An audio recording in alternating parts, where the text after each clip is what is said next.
Hello friends, আমি chef HR খান। আজকে আমি আপনাদের জন্য বানাতে যাচ্ছি পনির আর ছানা বাড়িতে। আমি 5 স্টার গ্র্যান্ড হোটেলে দীর্ঘদিন কাজ করেছি, প্রায় 16 বছর শেফ ছিলাম। আর পৃথিবীর নানান প্রান্তে কাজ করেছি, ইউরোপের অনেক দেশে, ইটালিতে, আর আমি এশিয়ান কান্ট্রিতেও অনেক কান্ট্রিতে আমি চাকরি করেছি। সো আমার যে বিশাল একটা অভিজ্ঞতা, আমি চাইছি আমার এই অভিজ্ঞতাটা আপনাদের মধ্যে শেয়ার করতে। তাই আমার এই চ্যানেল। আজকে আমি বানাবো পনির বাড়িতে, আর আপনারাও চেষ্টা করুন বাড়িতে পনির আর ছানা বানিয়ে নিজেরা ইউজ করুন, কারণ বাজারে পনির আর ছানা নকলে ভর্তি হয়ে গেছে। সো তার চেয়ে বাড়িতে যদি আপনারা ছানা বা পনির বানান, পিওর পাবেন, দামে কম পাবেন, আর একবার বানালে অনেক দিন রেখে খেতে পারবেন। আসুন আমার সঙ্গে, কত সহজভাবে আমি এটা বানিয়ে ফেলছি আর কম সময়ের মধ্যে। আমার রেসিপিটা এক্স্যাক্টলি আপনারা ফলো করুন, খুবই সহজভাবে আপনারা বানিয়ে ফেলবেন। Thank you for watching my video. Please subscribe me. Thank you. একটা পট চড়িয়ে গ্যাস অন করে সামান্য একটু জল দিয়ে দেবো। জল দিলে দুধটা লাগবে না।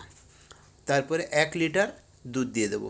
দুধ আপনি যে কোনো দুধ নিতে পারেন, কিন্তু ফুল ক্রিম মিল্ক নেবেন, এতে বেশি করে পনির পাবেন। চেষ্টা করুন বাড়িতে বানিয়ে ব্যবহার করার জন্য, এতে পিওর জিনিস অনেক কম দামে পাবেন। বাজারে নকল পনির বা ছানায় ভরে গেছে। এটা বানানো খুবই সহজ যদি আমার রেসিপি আপনি ফলো করেন। মাঝে মাঝে নাড়াতে থাকবেন যাতে দুধটা লেগে না যায়, জ্বলে না যায়। জ্বলে গেলে পনিরের টেস্ট খারাপ হয়ে যাবে। দুধটা যখন বয়লিং শুরু হবে তখন আমরা 2 টেবিল স্পুন ভিনেগার অথবা লেমন জুস দেব। এই সময় ফ্লেম লো করে দিতে হবে। ফ্লেম হাই থাকলে পনির বা ছানাটা শক্ত হয়ে যাবে।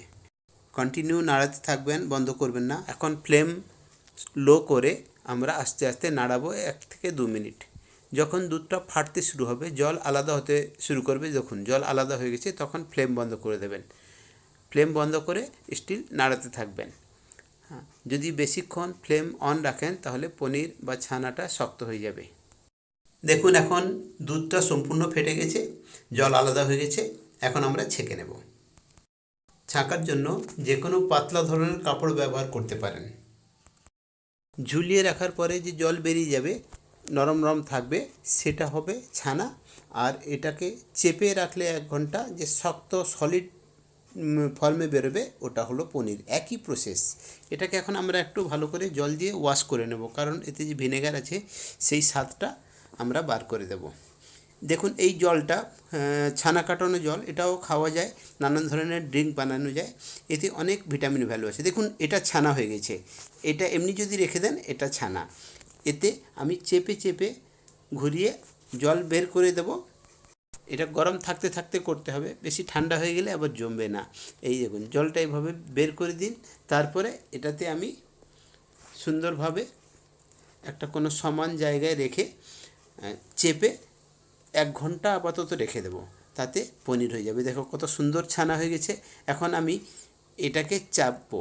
একটা জিনিস এখানে আমরা বলে দিতে চাই, সাধারণত পনির গোল আকারে পাওয়া যায়, তাতে কাটলে সাইডের সাইজ অনেক অন্যরকম হয়ে যায়। আমি এটাকে চৌকোভাবে বানাবো। চৌকো বানালে আপনি যখন নাইফ দিয়ে কাটবেন, সাইজ আপনার খুব সুন্দর বেরোবে, সাইডের টুকরো বেশি বেরোবে না, গোল পনিরের মতো।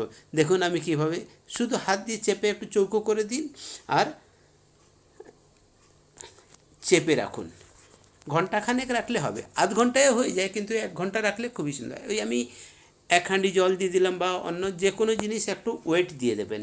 ওয়েট দিয়ে ঘন্টাখানেক রাখুন। আমি এখন 1 ঘন্টা হয়ে গেছে আমার, আমি উঠাচ্ছি, দেখি কীরকম হয়েছে। কাপড়টা খুলে নিচ্ছি এখন। এটা বাজারের থেকে তো অনেক বেশি, অনেক ভালো হবে। দেখুন কত সুন্দর হয়েছে, চৌকো সাইজ।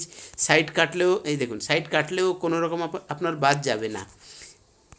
এই চ্যানেল খোলার উদ্দেশ্য, আমার 30 বছরের বেশি অভিজ্ঞতা আমি আপনাদের সঙ্গে শেয়ার করতে চাই। কলকাতা গ্র্যান্ড হোটেলে 16 বছর কাজ করেছি, আরও অনেক জায়গায়, লন্ডনে আমি আজ 15 বছর ধরে রয়েছি। ধরনের খাবার আমি রিসার্চ করেছি। দেখুন কত সুন্দর হয়েছে পনিরটা। সংরক্ষণও খুবই ইম্পর্ট্যান্ট। পনির তো বানিয়ে নিলেন, কিন্তু এটাকে যদি এমনি ফ্রিজে রেখে দেন ওটা কিন্তু ভালো হবে না, শুকিয়ে যাবে, 2-4 দিন পরে খারাপ হয়ে যাবে। যদি এইভাবে ক্লিন ফিল্মে মুড়ে রাখেন অথবা কোনো এয়ারটাইট কন্টেনারে রাখেন তো অনেক দিন ভালো থাকবে, অনেক দিন পর্যন্ত আপনি ব্যবহার করতে পারবেন। সাধারণত পনির আমরা বানিয়ে বা বাজার থেকে এনে এমনি খোলা রেখে দিই, ওর উপরে একটা শক্ত স্কিনের মতো পড়ে যায়, ওটা খেতে ভালো লাগে না। প্লিজ আমার চ্যানেলকে সাবস্ক্রাইব করুন, বন্ধুদের মধ্যে অনেক বেশি বেশি করে শেয়ার করুন, যাতে নতুন নতুন ডিশ আসলে আপনারা তাড়াতাড়ি পেয়ে যান। দেখুন কত সুন্দরভাবে পনির হয়ে গেছে, এখন ফ্রিজে রেখে দিন।